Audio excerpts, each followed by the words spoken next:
Hey guys. Okay, so today's video is it's gonna be something that I don't want to be dramatic, but it's something that I have not done because I'm scared of what it's gonna do to my soul. I'm a very sensitive person. I am more sensitive than almost anyone I've ever met, and I could put up a front, I can act any sort of way, but I deeply care what everyone thinks about me. It is one of my worst traits. It's one of my most toxic traits. I can't get rid of it. I don't know how to. And in turn, it makes my life really, really difficult. Anyway, now I do realize that this trend is dead, okay? It's buried in someone's backyard. No one cares about it anymore. But you know what? Here I am. Yes, I'm months late, perhaps even a year late. How long has it been since this was a thing? But I finally mustered up the cojones to fucking film it, so here we are. I asked you guys on Instagram to tell me what your assumptions about me are, and we're gonna go over it. I'm gonna be honest with you guys, tell you what is true, what is not true, and try not to want to die. All right, here we go. Okay, so right off the bat, there are multiple people that are telling me that I got married because I was pregnant. That is absolutely not true. I mean, the truth of the matter is I married Nassim because I had never in my life felt that love for a person, and still to this day, like I've never felt that for any other person or any other guy, I should say. Obviously, I love my family and stuff like that, but it's not the same kind of connection. You guys get what I'm saying. Our situation could have gone way worse, right? Like we got pregnant really, really soon. I got married really, really soon after we met. Like it could have gone horribly. I was just following what my heart told me. And although it hasn't always been easy, you know, there was definitely and still is a lot of adjustment of both of us understanding each other, and then also like how to live together and how to, you know, respect each other's space and how to not do things that piss the other person off. Like there's learning curves in a relationship, a long-term relationship. But I guess I'm going too in depth with it. Like, no, I did not just get married because I'm pregnant. If you guys knew me, like you would know that I would never do that. I'm a pretty unconventional person. The things I've talked about on the internet, sex, drugs, like I've talked about everything. Like I don't give a fuck. I'm not the, oh, we need to get married because I'm pregnant, okay? Like I'm not that person. You miss Miami. Oh,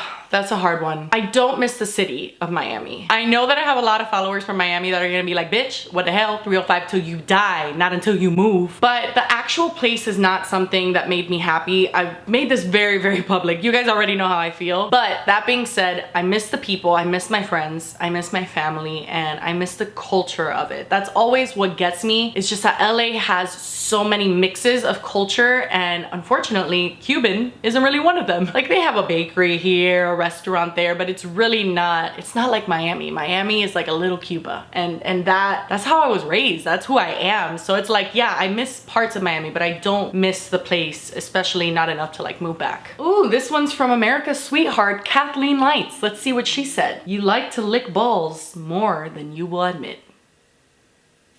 Kathleen Lights, everybody. You're an Aquarius. You're the one that likes freaky shit, okay? I don't like that weird shit. I can't even remember the last time I put a clammy ball sack in my mouth, but I do know that I never want to do it again. I know she's joking, but like honestly, aren't ball sacks fucking disgusting? They're all wrinkly.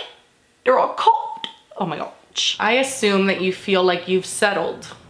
Okay, that's deep. No, I don't feel like I've settled at all. I feel like if I would have settled, it would have been me staying in Miami. And that's just my personal experience. I'm not saying that anyone in Miami is like settling. It's just for me personally, if I had settled, it would have meant staying in my comfort zone, which was with my family and my friends in Miami, with everything that I've known my whole life, and no danger because I could afford the rent. And if God forbid I couldn't, I could always move in with my dad or my mom. Like I always had a safety blanket, and here I don't. It's either I survive here or I die. Okay, that was, why am I so dramatic? And if you're asking, because I just realized that it could also mean like family life, like if I feel like I settled with my husband or, you know, my family, whatever. Absolutely not. I look back at who I was before I met Nassim, before I had Noah, and I was a fucking mess. You guys know this, it's not a secret. If anything, I feel like I've upgraded in my life in a way that I can't even properly display to you guys, but I feel like a lot of you guys can see it. Yeah, I'm still the same me, you know, I'm still a fucking mess, but I'm really happy with the person that I'm becoming because it is still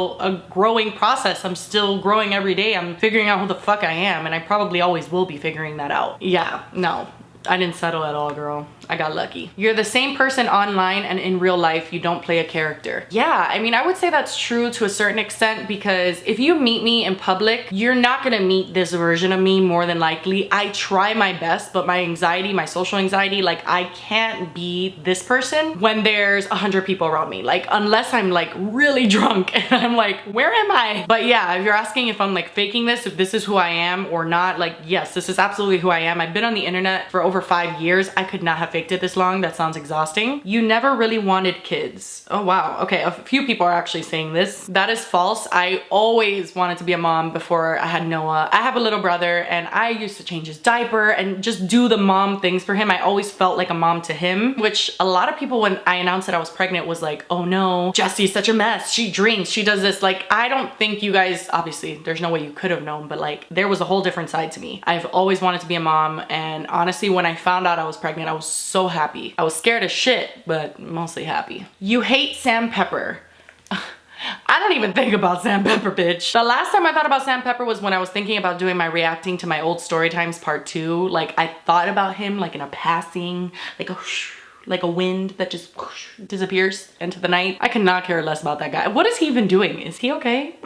You don't like being approached by fans. No, that's false. I'll tell you what though, there is a part of being approached by fans that I do not like, and that is the intense awkwardness. Now, if I was not an awkward person, if I was a person that could perhaps, for the love of God, carry a conversation once in a while, then we wouldn't have a problem. The thing is that I usually see you guys in a situation where you're not expecting to meet me, and so what happens is that you get caught off guard, could result in you being nervous or like being just, you know, without words. Like a lot of times people just, they just stare and I'm just there like, hello. If I was someone who could handle a situation like that, then I could be like, oh, so what are you here doing? Like having a good day? But I can't. So I just stare at you guys. You stare at me. It's an awkward stare off like 99% of the time. And then you guys have no idea how many times me meeting one of you guys has just resulted in both of us just like slowly backing away. So I love being approached by you guys. Like I love being able to be like, oh my God, like we're meeting in person. Someone who actually sits down and watches my shit. Like we're interacting. It's an amazing thing. I still can't believe that that happens, but the awkwardness,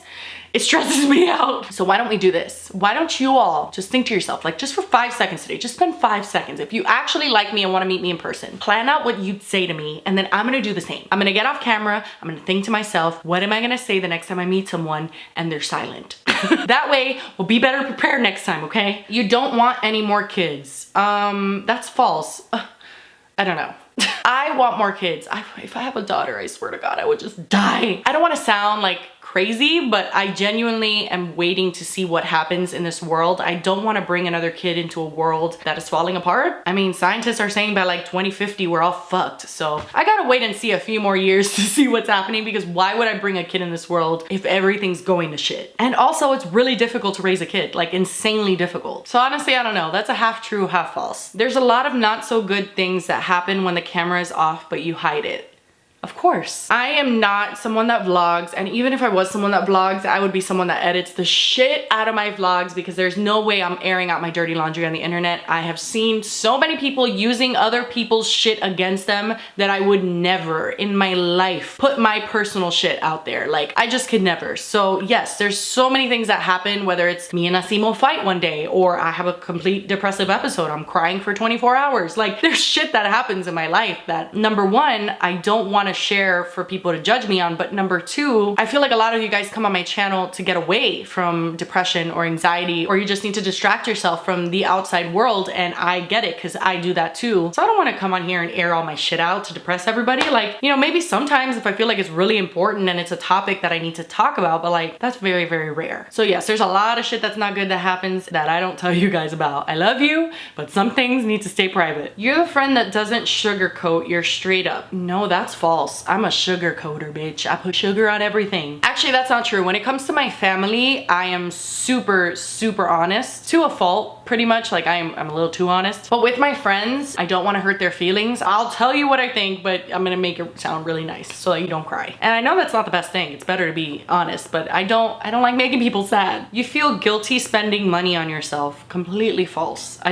I love spending money on myself. Now, don't get me wrong. I love spending money on everybody I love. Like, I do it too much. Like, I'm gonna go broke soon, but I love spending money on myself. Love it. You're weird about sleeping without socks on? No, I'm weird about sleeping with socks on. That is like serial killer shit, okay? My dad does that, actually. I don't think he's a serial killer, but still fucking weird. You know tea about a lot of YouTubers, but refrain from trash talking other people. Bitch, I know the tea, okay? And I know that's annoying for you because you're probably like, bitch, spill it then. But if there's something I've realized, it's that spilling the tea, doing all that shit, it's so messy and it causes so much anxiety to me. Like anytime I've even mentioned another YouTuber's name, I get texts and emails and people confronting me and I'm just like, I don't fucking need this in my life. Like I genuinely just don't. So yes, that is a true assumption. You don't get out much.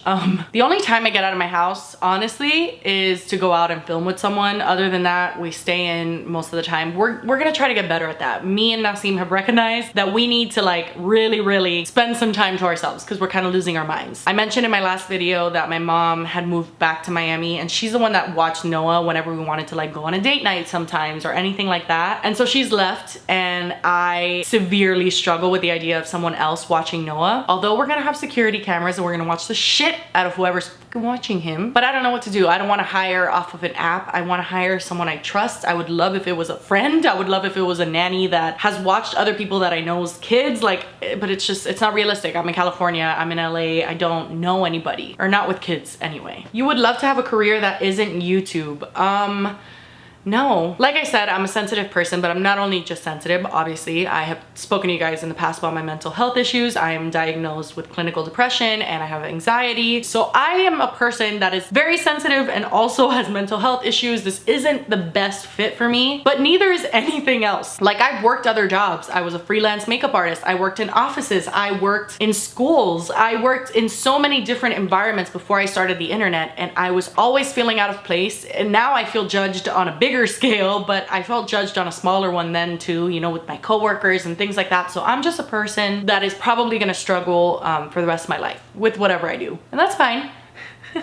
Doesn't sound fine. You know what I'm saying? Like if you have chronic anxiety and depression, you've dealt with it your whole life, like you just have to understand that things are harder for you than it is for a lot of people. So no, I don't wish that I had another job, even though it gets difficult because I am the way I am. Despite what a lot of you probably think, I love YouTube. I'm grateful for this job and I wouldn't want to do anything else. My brother said, you're secretly not vegan anymore and you've been lying about it. You know, I'm not gonna lie, I used to cheat. Like in the very beginning of when I first became vegan, I used to cheat with especially sweet things. So like cakes and tres leche and sometimes a croqueta, whatever. I used to have things here and there, but the more that time went on, like if I eat a piece of chocolate, bitch, I will have the shits for 24 hours. TMI, whatever, bitch. I am severely lactose intolerant now. Oh my gosh. One time we went to BJ's Brew House and they put butter on the bread and I didn't know and I was eating the bread and I swear to God, that was the scariest day of my life. You trust people too soon. Yes. Oh my God.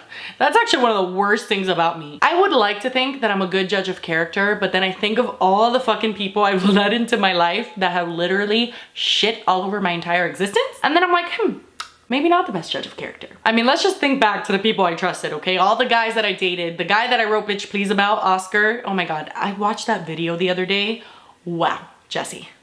Wow. I was truly a dumbass bitch. And I know it was because I was younger. I know it because now I would have never been friends with some of the people that I was friends with and really let into my life back then. That would have never happened now. I would have never dated half the fucking guys that I dated back then. Like I just do not put up with shit like that anymore. And as a result, I have a lot less friends, but the people that I do have in my life are fucking good people that I know aren't gonna do weird shit, like hold on to my secrets and use them like to blackmail me so I don't tell people how horrible that person is. Or I know they wouldn't use me for money because I don't have money anymore. But not just because of that. So it's like a yes and a no. I feel like I've gotten better at trusting less. Like I've just taken more time to trust someone. It just doesn't come so easily. But then again, if I'm drunk and you're with like a friend of mine, I'm gonna tell you all my secrets. I assume that you're not gonna upload on time. Well, today's the 1st of July, so I guess you guys can tell me when you're seeing this. Is it 5 weeks from now? I don't know. Okay guys, I'm gonna end it on that one. This was so much better than I thought. I thought you guys were gonna fucking come for me and be like, you suck as a YouTuber. You never wanna upload because you hate YouTube and your channel's dying. But that wasn't so bad, so thank you guys so much. But anyway, I hope you guys enjoyed this video. I'm gonna stop talking because I do not shut up. I love you guys so much. I really hope you enjoyed the video. Thank you so much for everything, your love, your support, everything. You guys are amazing. Please subscribe if you're new here and I'll see you next time. Bye.